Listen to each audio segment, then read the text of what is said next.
So, who doesn't win these? Or something. For full disclosure, this was some weird Halloween toy bought from a Waitrose supermarket in October 2015. For like 10p. Because I bought it after Halloween, because I'm not paying however much that was full price. So, my recommendations to you in various categories, like most awards things do, but obviously, you know, I'll give recommendations. I'm not as specifically saying there's an awesome one. It'll probably get all bounded into one, but I'll start first with platforms, and start off with one of the stronger ones, mainly because of the Steam prevalence, or Steam prevalence, I should say, being the PC. It's been a pretty strong year, in all honesty. Total War Attila wasn't that bad. You know, it was nowhere near as bad as Rome 2 was. And there's a lot of people excited for Warhammer, but then with the Sega practices, it really is a case that they're just trying to shoot themselves in the foot, Sega. Homeworld Remastered, Homeworld 1 and 2, you know, put in a new engine, really good game. Assassin's Creed Rogue came out for PC this year, along with Metal Gear Solid 5 Ground Zeroes. Ground Zero is obviously being over expensive for a demo, and ironically, the only true game that you actually play as Big Boss. Yeah, spoilers. Screw it. And Rogue, okay, came out last year for the consoles, but you know, you might as well acknowledge that that was the best Assassin's Creed game of 2014 because Unity was that crap. But we also had City Skylines, which could probably get my recommendation as well for best simulation game,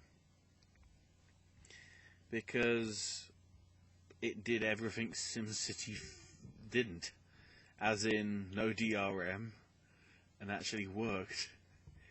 You know, it had blips here and there, I will admit, you know, on launch. I don't think they were expecting it to be that popular, but it's still got a following now, and, you know, that's good. This year's also saw Chapter 2 of Broken Age finally come out, and everybody realised, perhaps we shouldn't trust Tim Schafer with a Kickstarter. Psychonauts 2. Yeah, as much as I'm a hype for Psychonauts 2, I'll buy it when it's brand new, because it's even more shifty now that that Kickstarter, or sorry, Fig, because it's his friend's own crowdfunding thing, which is also an investment thing, managed to shove the end date for the project. You can only do that in exceptional circumstances. For things like this year, the Skullgirls devs with their new game actually got a special extension, because in the last few days they were getting a lot more traffic that was also resulting, I guess, in more people going to other projects on Indiegogo and them getting funded as well. Just having a quick look through Grey Goo, which I think was another Kickstarter game, or another crowdfunded one anyway. Doing a better job at a Civilization game than Civilization did this year with, I can't even remember what it was called. The Beyond Earth. That was even this year. Can't even remember. It might have been late last year. Trying to have a look through. Lucius 2 was bad, but you know, it got enough stuff on YouTube to make it a thing. Why is that listed twice? Oh, too bad. We even had an expansion for Company of Heroes 2. 12 months on from when it... Well, no, I don't even know it was 12. Yeah, 12 months on from its release. No, that's pretty much, I will say, ridiculous. StarCraft 2 Legacy of the Void, really good PC game. Football Manager, everybody complained that it was too like real life and players getting injured. And then they said, no, they're getting injured, but if we did it on the scale that it's actually happening in real football, you'd be even more pissed.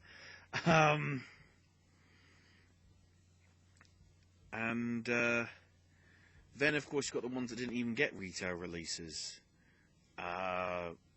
Most notably Undertale, which I will say is one of my recommended games overall that you should seriously check out. I'm trying to think. We also had the Hands of Fate one, which was sort of like a dungeon crawler card-based thing, which was actually pretty well received. Crept to the Necrodancer, I think, came out this year. Really nice rhythm-based game. In DLC terms, we had the Afterbirth expansion for Binding of Isaac Rebirth, which literally had the entire community behind that game taking about 2 weeks to work out one of the secrets in the game, because there were only hidden sort of cryptic demos left by, or cryptic hints, I should say, left by the designers and the creators of the game, which may be a bit shitty to some people, but you know, it's a really good job. Then next, I think, best mobile game, and in essence the only one you can really put here is, I would certainly say stands out, is Lara Croft Go, from the same people that did Hitman Go, which I know I wasn't doing videos then, but it was one of my favourite. I didn't play it till last year, but technically it was a 2013 game, and that was a really, really nice game, I will say. It was somewhat exceptional, actually. I was really impressed with it. I mean, most of the other ones would just be sort of free-to-play things. I can't fully recommend, because the majority of them... I don't know if Final Fantasy Record Keeper came out last year. It may have done, in which case that one isn't too bad as well, because it isn't too much pay-to-win. Because the majority of them, you know, you've got your 15th different Saga game from blooming King.com that's just coming out. Or even that, it could be like, there could be like 47. It's that ridiculous. So yeah, mobile game. The one I want to say is The Room 3, but I haven't played it yet because it's not coming out on Android till, I believe, the 11th. So you never know, I might be actually doing a game review in audio, and, well, I can't really do video form because I ain't got the capture the stuff and really, and to show it off in its full glory. I don't know, something will happen. So yeah, mobile was, there was probably good stuff I haven't even mentioned though. There's probably stuff I haven't even recognised, which you can put in the comments if you have. You know, give you, if there's mobile games you like that aren't truly pay to win, aren't too over the top, you know, feel free to put it down in the comments. But in terms of handheld stuff, you know, we're actually talking consoles here. And no, I don't mean Ouya. I think this year was officially the death of the Ouya, 2015. I really love now going to that game, the EGX 2014 thing, talking about the rise of Ouya and the space. Well, it was 2014 or 2013? Can't remember. Either way, you know, within a year or so, it was all but dead. Well done, Julie, and everybody else involved in that. You know, the concept seemed nice, but yeah, the execution was not that good. just like it is with every box that claims to be an entertainment device. Apple TV, Amazon Fire. They're not bad for like media stuff, but gaming. Anyway, for handheld stuff, the majority of it probably was Vita stuff to some extent. That was probably 50-50 actually, because a lot of the Vita stuff was your Japanese sort of RPGs, which, you know, some of them have gone down well. Hyperdimension Neptunia, and 3DS. 3DS really had its 3DS title, so you had Majora's Mask 3D, you know, to follow on the success of Ocarina of Time 3D a year or so back. Monster Hunter 4 Ultimate, probably one of the strongest games out there for you know, portable gaming and not mobile. Codename Steam was a little bit of a different game. Xenoblade Chronicles, which would only work on the new 3DS, but I'll get to that because you might not want to get it on the 3DS, because then you might have to buy a 3DS XL in order to actually play it. You might want to save your money and spend it on another platform. I'll come to that in a minute, as I say. Just having a look. You know, Harvest Moon: The Lost Valley wasn't too. I'm not sure about that one. I always go to a Harvest Moon because it's always normally received well. Etrian Odyssey, Lost Dimension, X-Blaze. I've heard a lot of good things about that game on the Vita.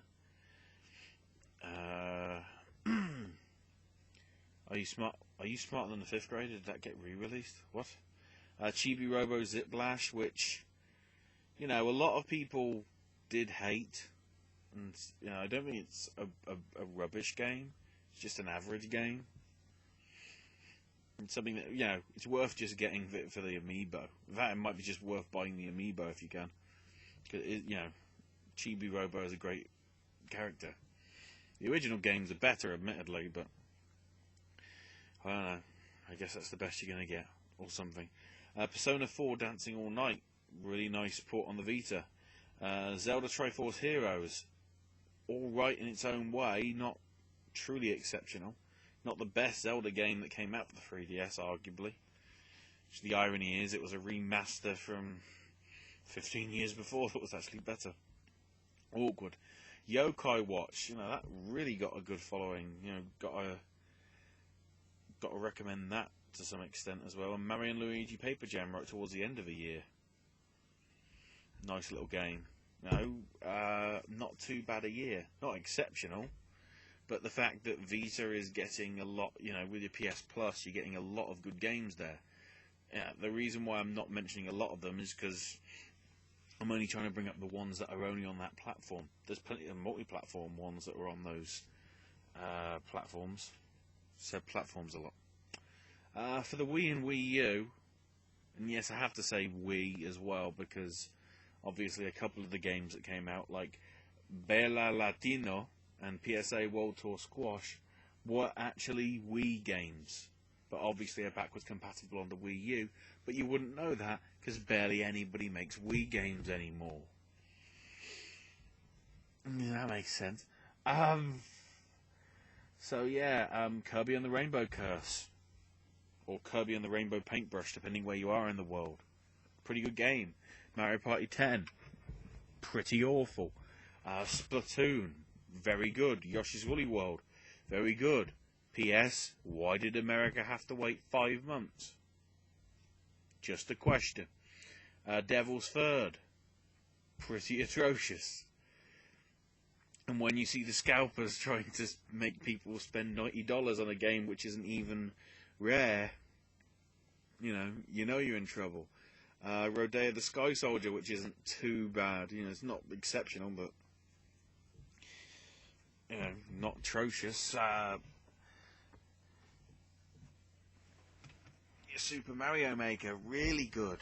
I mean, okay, you make your levels, and most levels that are on there are impossible, but you know, really nice. Mario Tennis Ultra Smash, Yeah, not good. Animal Crossing Amiibo Festival, probably one of the worst games of the year. Because it's Mario Party, but even... No, I can't even say it's fun. And then rounding off was Xenoblade Chronicles X, which was actually a really good game, in essence. In overall, it's been a strong year for the Wii and Wii U.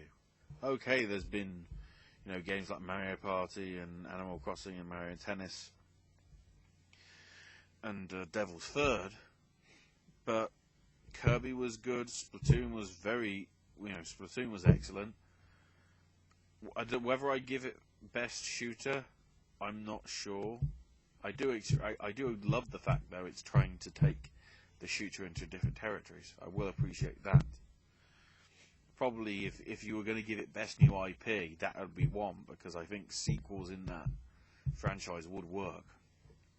Whether it will happen or not, because of the new console that probably will be coming in the next year or two, we'll have to see. And Xenoblade Chronicles X, the best Xenoblade Chronicles game to come out this year. Mainly because if you've got a Wii U, you don't have to upgrade. If you've got a 3DS, you have to upgrade to the XL version in order to get it to work on that console. If you've got a Wii U, you're sorted. Probably if you go to the right places, you can get a Wii U for the same price as a 3DS XL. On the other hand, let's go to Xbox. Because I have a list here of all the games that exclusively came out for its service, at least retail-wise, in 2015. They are Scream Ride, which was really not that good. State of Decay Year 1 Survival Edition, which was basically a remastering of the original game, which, don't get me wrong, it's very good. But if you've already got it, you don't really need it again. Rare Replay, which is arguably the best Xbox game of the year. Yes, that's saying something. Yes, there's rubbish games in it. But as a retro fan myself, having some of the games that are on that playable again, just in one package, is nice. Gears of War Ultimate Edition was a very good HD upscaling of the very first game. But, again, it's not a new game. Forza 6 was actually pretty good, but went under most people's radar for some reason. Halo 5 Guardians has a great multiplayer. The problem is they've spun that off into an esport, because esports and the campaign isn't as good as you'd hope it to be. All the hype, all the stuff in the trailers said find the truth. The truth is, everything in the trailers never happens. And then Rise of the Tomb Raider, which I don't even know how that did for sales, considering it came out the same day as Fallout 4. I mean, it didn't over here, but all people cared about was Fallout 4. Yeah. And, of course, that's coming out to PC within the next couple of months, hopefully, and then by the end of the year, it'll be out on PS4. I would be interested to see if the first 2 months of sales for Xbox One, which we will never get, because Xbox never discloses sales, and it'll be interesting to compare it to what the sales are for the first couple of months on PS4. If the PS4 version 12 months later outsells what the Xbox One version did, yeah, that timed exclusivity deal really did well in terms of getting the money when you might have needed it. Because think about it, Square Enix has got all these Final Fantasy games, has got a Hitman game which may be early access of sorts, even though they're saying it isn't, but clearly the approach is that it is because there's so much of the game will come out, but then there'll be expansions and daily content, as if it is something that is basically early access. They're not saying, oh, it's not early access, and then, oh wait, it sort of is, but it isn't, honest. Because they know the problem with early access. I'm looking at you, Steam, and all the weird clones and Unreal Engine asset rip-offs that are on there. There's so many.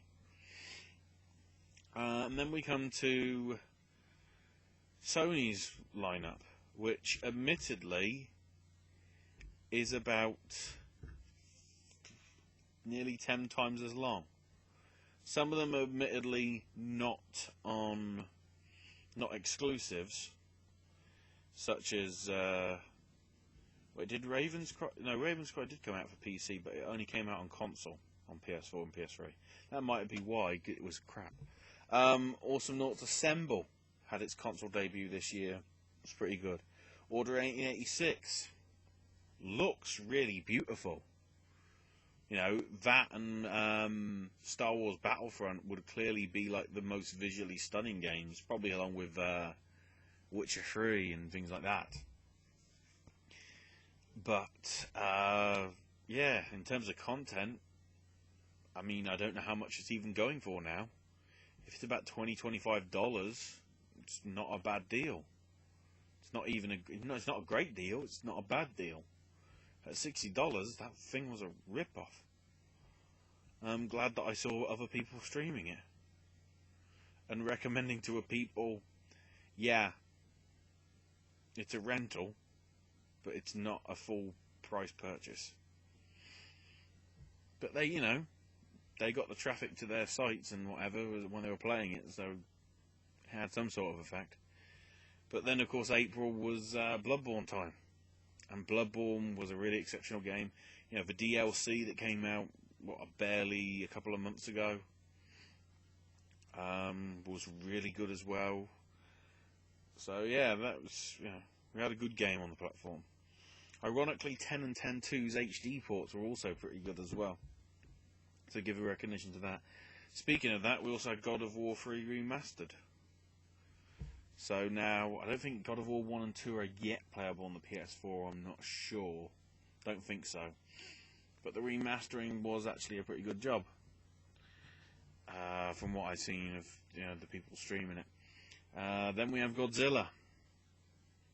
Probably one of the worst games, if not the worst game of 2015. Mainly because it was $60 and it had graphics like a PS2 game. And the duration of campaign like the Order 1886. Oh wait, that was $60 as well. Until Dawn, arguably the most underrated game of the year.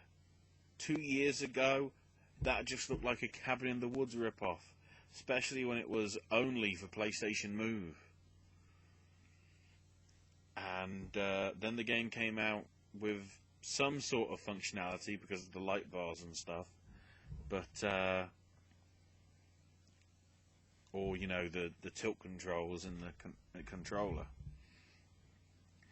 So that was pretty good. And then of course when they actually do announce, oh, we're doing a VR game for PlayStation VR, everyone looks at it and goes, no, just give us the way we had it. Tearaway Unfolded, the Vita game, the hit Vita game from 2 years ago, finally coming to PS4. Pretty good port. It's not even a port. It's sort of the remake of sorts. It's the same basic story, but all the controls are geared towards the PS4 pad rather than the PS Vita. They did a pretty good job there. Another recommendation for good remaster, the Nathan Drake collection for the Uncharted trilogy. Okay, there's no multiplayer, but the stories of 1, 2, and 3 are pretty good, and I'd say there's clearly the fact that that's come out, I would say probably hints towards the fact that there's going to be some callbacks to that. somewhere in Uncharted 4, which admittedly has now been delayed again. But, let's hope it actually comes out in 2016. Don't get your hopes up, but whatever. And then, of course, right at the end of the year, you had the PS2 Classics coming in the classic / cool GTAs, as I would call them, of GTA 3, Vice City, and San Andreas. I still say Vice City is my favourite, even though there is a lot to be said for San Andreas as well. And 3 to that extent, because that was in the days, of course, less so with San Andreas, but to some extent with GTA 3 and very much with Vice City, that the star power in those games was pretty exceptional. Because if you think back to 2003, I think it was, that Vice City came out, 2002 possibly? No, it would have been 2000 and... Was it 2002 or was it 2003? Man, I don't even know. But the fact that you had Ray Liotta and Burt Reynolds and Luis Guzman and Robert Davi and Jenna Jameson and Deborah Harry and Dennis Hopper and Philip Michael Thomas, Danny Trejo. The cast was Frank Vincent reprising his role, Danny Dyer reprising his role, Shaun Ryder that was okay. Yeah, I'm thinking about San Andreas there now. Bill Fitchner as Ken Rosenberg. Oh, so many great voices in there. What's his name? Lawrence Taylor. I should know that because of the wrestling stuff. Playing a football player. That sort of retroness was really good to see, and the fact it's on next gen is good. So then we come to the multi-platform stuff, Again, this isn't supposed to be... This is recommendations. So stuff to avoid, stuff to try. The next-gen versions of Saints Row 4 were pretty good. Saints Row 4 Re-Elected, which combined the Saints Row 4 stuff and the expansion Get Out of Hell. That was worth checking out. Dying Light, again another underrated game. A lot of people thought that was going to be crap. The fact that I saw the demo for 2 straight years at EGX that looked exactly the same, I was a little bit worried about. But after seeing people play it, it's actually a pretty good game. It's a generic story, but the fact that nothing came out at that time of any worth really solidified that as being one of the better games of the year. Case in point, Evolve. All the hype, all the stuff. Oh, this is really going to be good. This is going to be the new esport. The convention talk that I went to even had esport commentary over one of them as if it was going to be a thing. Barely 50 people are playing it on Steam concurrently. 50. 5-0.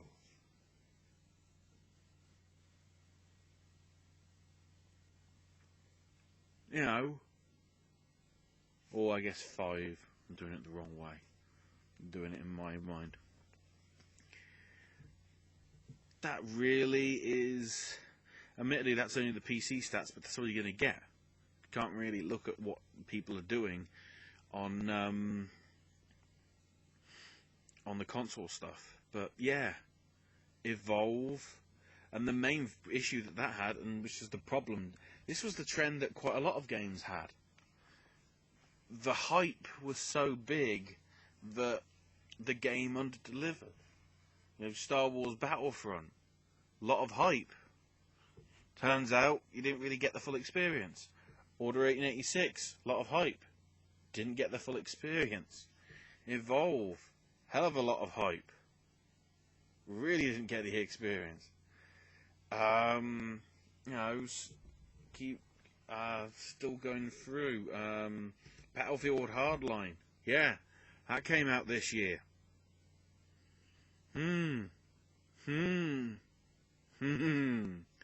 That's all I can say. You know, so forgettable that you thought it would have come out last year.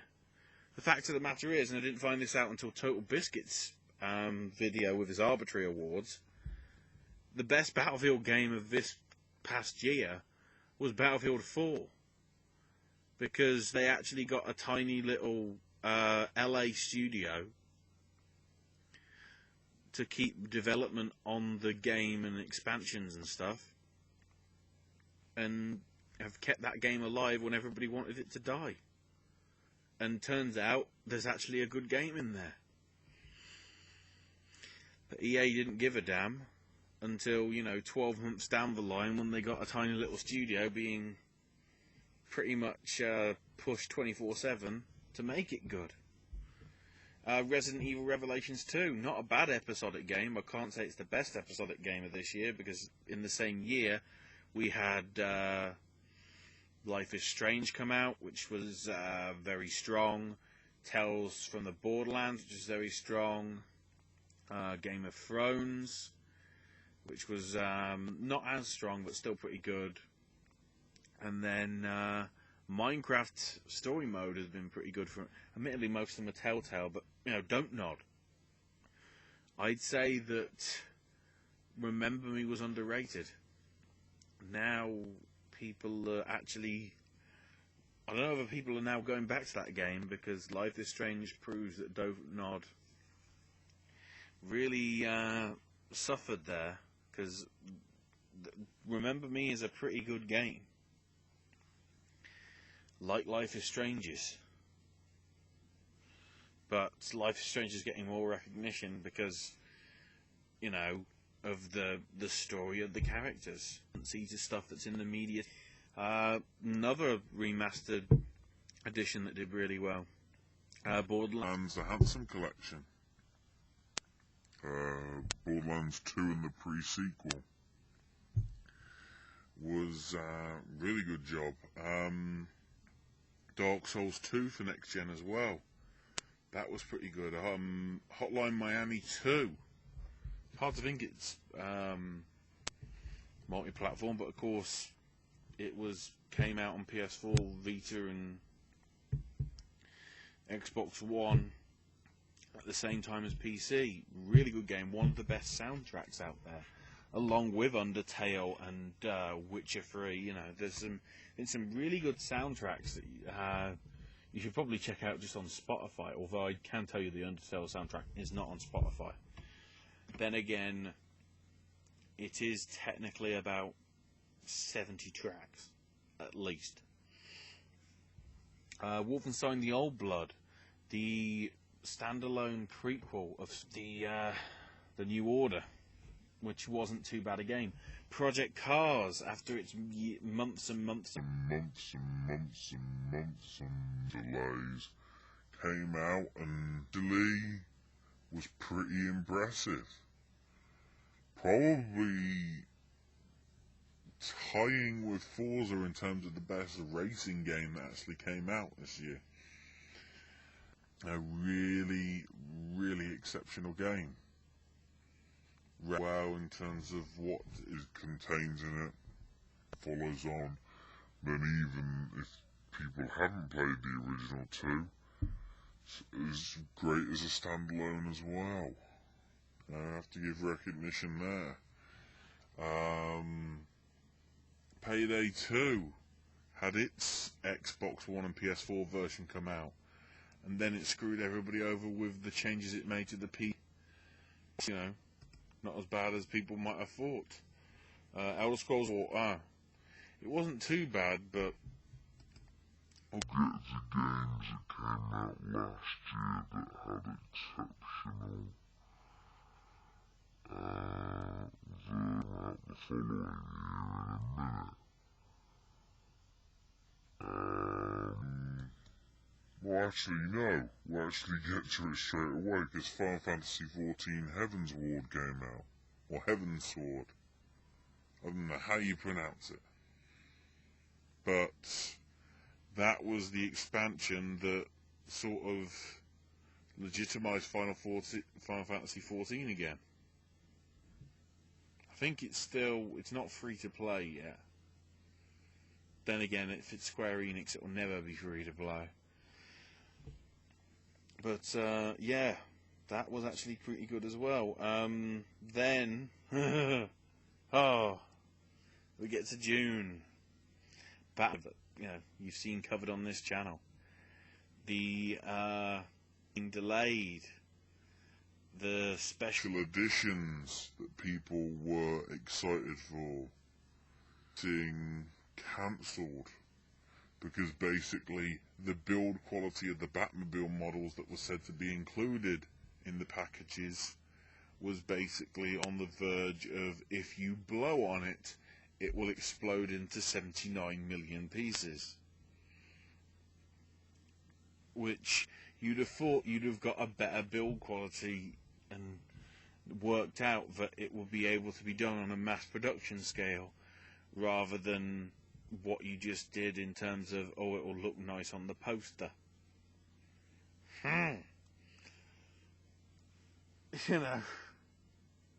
Just yeah, that worked. Then also, I guess another good job was the Trials Fusion. Fusion was actually a good patch as well. The amount of games that came like in the last 12 months, and all of a sudden were having HDs was I don't want to say ridiculous, but it was pretty. It was a case of, why didn't you guys just wait, and we might have a game that you could have put out. I guess it's just demands because, that game's got to come out by that time, or we're up shit creek to that the debacle. Me finally realized it was computer. There we go, there's re-release. The weirdest for the year.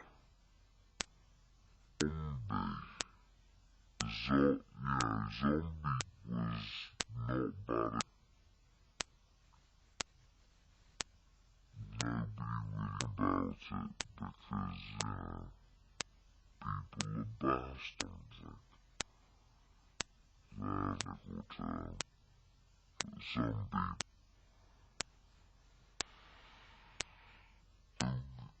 Recognition in an actual writing that form like things were decided definitive. Admittedly, free figure. The first cut. That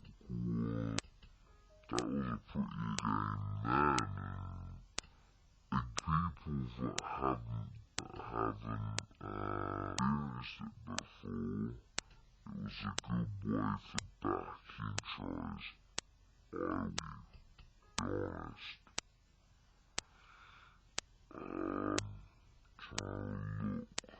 Brothers Tale of Two suddenly came down as well.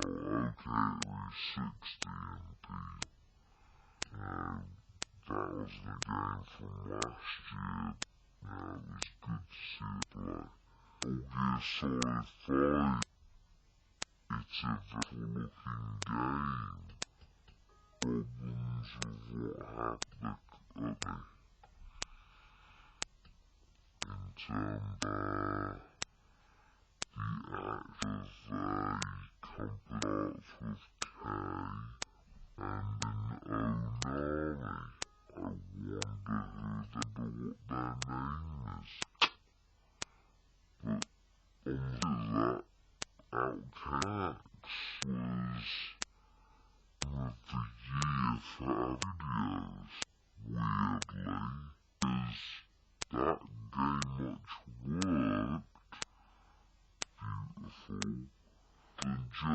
Wars 3. Beautiful really had problems, especially on consoles. Reason, who knows? Rugby World Cup team, which apparently, according to IGN, was of the year, argued because, you know, we also had a local elimination with Sterling's of the year, which would be, you know, sense because it's again totally ruined one of their classic phrases. I'll wait for the driver, because that'll be happening next. 16 wasn't too bad. The Overwire women would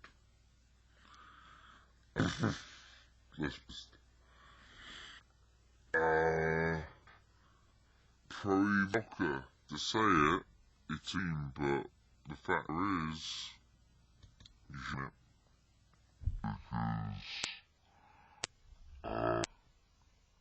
Well, you can play it once, if it turns out the last Pro Evo game. Because if they all do another Pro Evo, you really reason Konami exact Pro Evo change. Said I wasn't going to rant on that. Too bad. To mention the best Lego game of the year, which is probably Lego Avengers Delayed 2 later this January, but Dimensions prospect of multiple franchises being able to over. If you said a few years ago, would have gone, no, gonna happen. I don't know if that accent, no, they'd be skeptical. Pro Skater,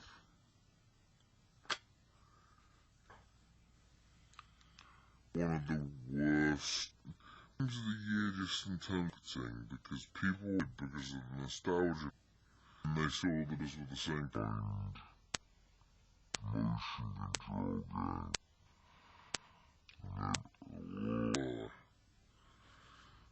And then they said, oh, we're changing the art, cell shaded. And everyone went, ugh. And everyone went, oh. SMH.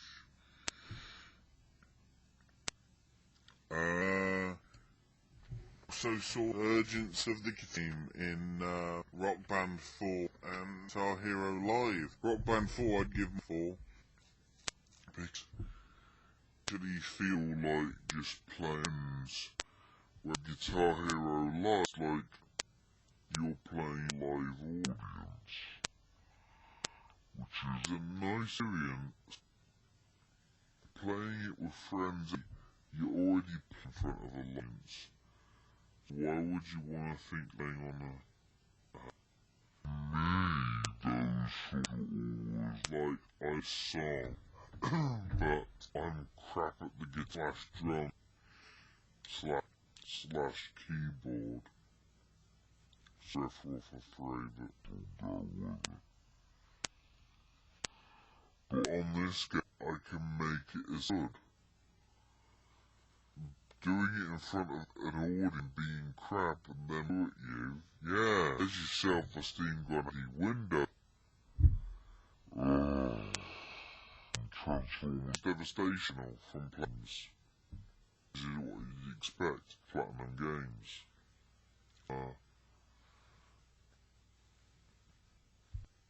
This is I think last year, I think. Shovel Knight, a retail release, so a lot more people don't, you know, shown to that from 24. Assassin's Creed Syndicate, actually a good assault game. The first time in a Assassin's Creed Black Flag, which was years back. That was really good. WWE 2K was a giant reaction. Better than 2K. Leave the seem to concept it's, I guess, an okay. Black Ops, surprisingly good. Especially not to play the camp once, which I was a bit sceptical of. But when I felt that once you've beaten the campaign, you actually lock an alternate campaign with a celestial influence than standard war influence and twist. Fallout 4 was a pretty good game. Zay's best games of the year. It's certainly the fandom to be as a game you should. But the fact that had your dialogue tree be exactly what you want to say, like it had been iterations, trying to do the thing of see what that is. And then, of course, aspects that plagued Fallout were that there was all to play in it. You know, why it was RPG in the first Fallout franchise was it as this character was a badass, but as soon as, you know, badass with the gun, everybody, unless there's with a nice looking thing in which you jumped all over her. You could do that in Fallout. You can't really do as much as Fallout.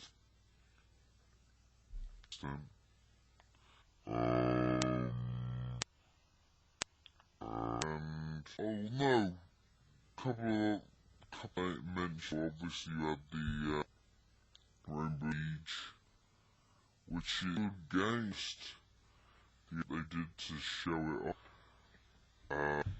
Whether it's really worked, they're pushing it as only,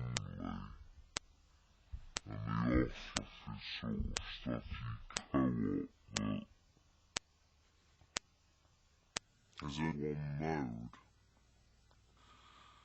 The online-only approach has to be done right to Rainbow Six Siege high, but anywhere, Stormfront really right, and all certain rights. You worried for Hitman and other things that terms of, are they coming just because they will, and there's actually not that much there. But I also have to give as well to Kung Fu Panda Show Legendary Legends. So this has come out here around Thanksgiving, you know, sometime in November. I think it was late. Only after Fallout 4, I think. So, hoopy-doo.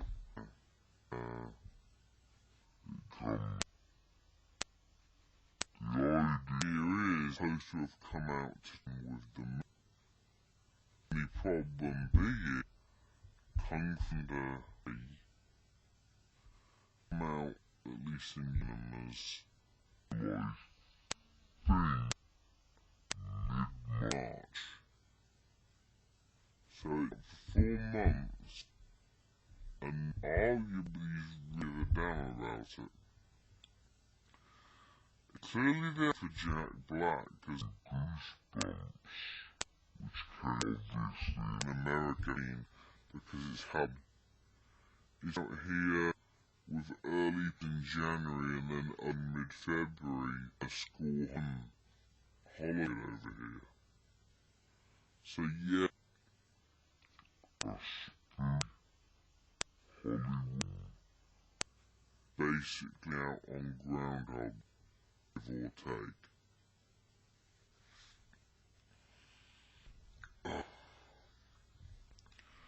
I would be excited 16 and, you know, to learn some of the stuff in the earlier, like it could be good. And again, we felt stuff like Evolve, and look what happened.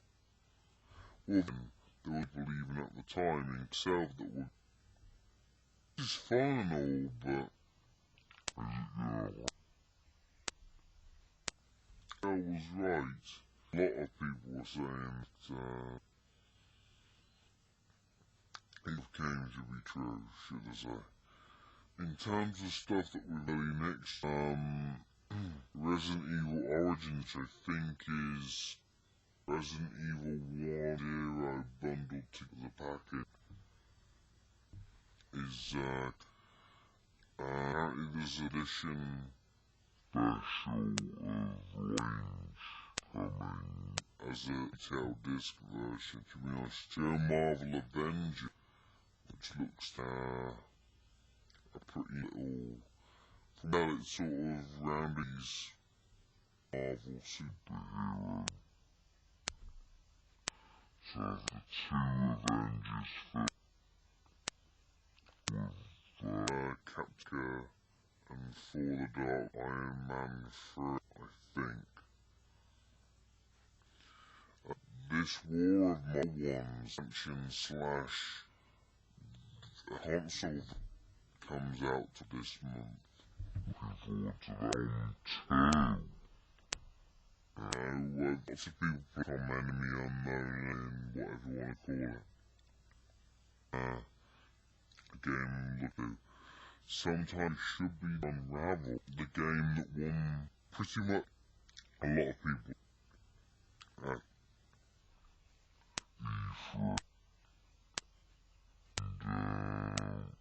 That can deliver really good hopes that. Party number 9 fight to be coming out. Thank God. Street Fighter 5 is finally set to be coming out. Far Cry, game that we were getting and doesn't look too. Just got a feeling it's gonna be in a Far Cry 4 though. So getting my hopes up. Plants vs Zombies God 2 coming out the year. Princess Edward should be really good. Tom Clancy's The Division. Yeah, I think this is the Tom Clancy should be more skeptical about that Rainbow Six Siege should be good. Wary about Dishonored 2 coming out the end of March. Along with, I guess the PC for the speed. Supposedly, remember that trailer like 12 months ago about the thing it was like Gravity? Gravity that was on tablets. Turns out, should be coming out. April is your big month. Break for the Xbox One. Hopefully it can. I won't put your hopes on. That's been it. Assassin's Cause will be all together into one for next-gen consoles, Peter Vita apparently, horror. Dark Souls 3, Hocken Tournament sort of thing, which is very Star Fox Zero, War, and to round off Uncharted, first way aboard, and then not sure what just put out towards just sort of supposed to be coming out sound as well, along with Catalan. Sonic Boom Fire got delayed live. Oh wait, it also got delayed to August. Let's hope this happens, but they're gonna be good. We get my hope. So, pretty much, I guess, review of the year. Probably gone on to what is. So, 2016's good. Don't have to rant or games companies doing. Yeah, pigs might